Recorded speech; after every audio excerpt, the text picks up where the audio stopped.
Welcome back. I got to check out another upcoming release for 2021. Nest of Vampires came to us from the UK. The thriller takes a fresh approach to the subject matter, which was a welcome surprise. I also got to sit down with the director of the movie, Chris Sanders. Be sure to check out that video as well. He is a really cool guy.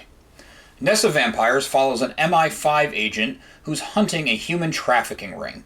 There's some talk early on that this is something he specializes in that not only fills in some info on our hero, but also lays some seeds for things to later come.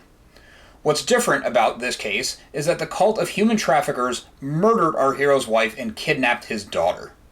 The first half of the movie is a crime story. MI5 is hunting a cult of human traffickers. The human traffickers are built up to be a large, multinational organization. I went into the movie as blind as possible, which I try to do with every movie, and thought maybe I was taking the title too literally. Maybe the human traffickers were the Nest of Vampires, a group of lowlives living in the shadows preying on the innocent. I think I'm pretty safe in going ahead with this next part, but I suppose it could be considered a minor spoiler. If you're concerned with that, I'd say to put this on pause, check out Nest of Vampires, out on March 16th on VOD in the US, UK, Canada, and Australia. And then, come back and finish the video. Alright, you've been warned. And again, this is only a very mild potential spoiler since the synopsis and trailer indicate the following. But in my interview with director Chris Sanders, he shared this information easily. When the climax of the movie approaches, Sanders drops any pretense on dancing around the subject of vampires. The movie makes a turn and just goes for it.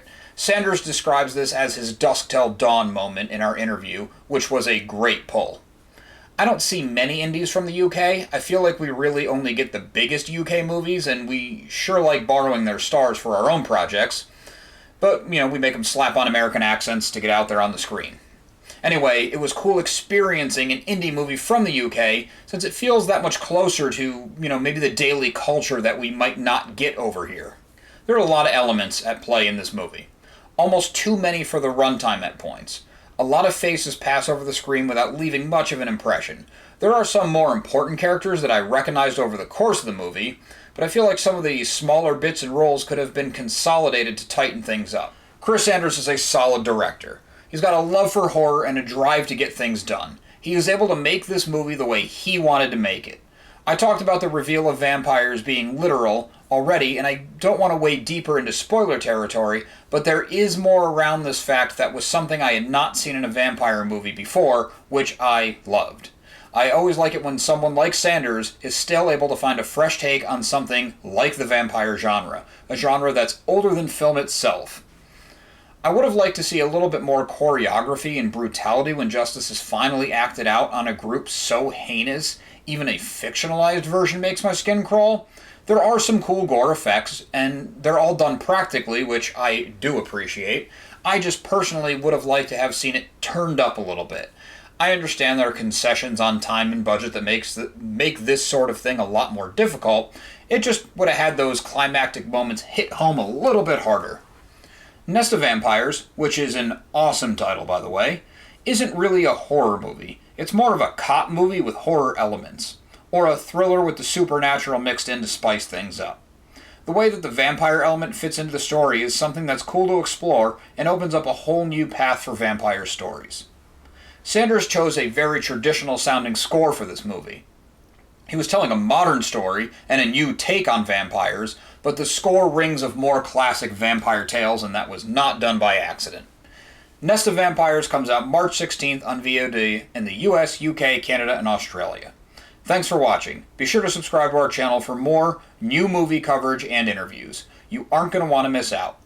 Remember to listen to So Is Your Podcast every single week wherever you get your podcasts. So Is Your Podcast can also be found on Patreon, where for as little as $1 a month, you get multiple monthly bonus shows. SoIsYourPodcast.com is your resource for reviews, recommendations, videos, merchandise, and more. We love hearing feedback, so drop us a note in the comments or get a hold of us on social media. All of our accounts can be found after the show and in the show notes. On a more personal note, this past January, I released a comic book along with a good friend of mine, Social Studies. It's a day-in-the-life comedy comic about the typical high school experience. We have a cast of unique characters with a lot of individuality. The art style is greatly inspired by the cartoons of the 90s we grew up on. Check it out at socialstudiescomic.com. Thanks.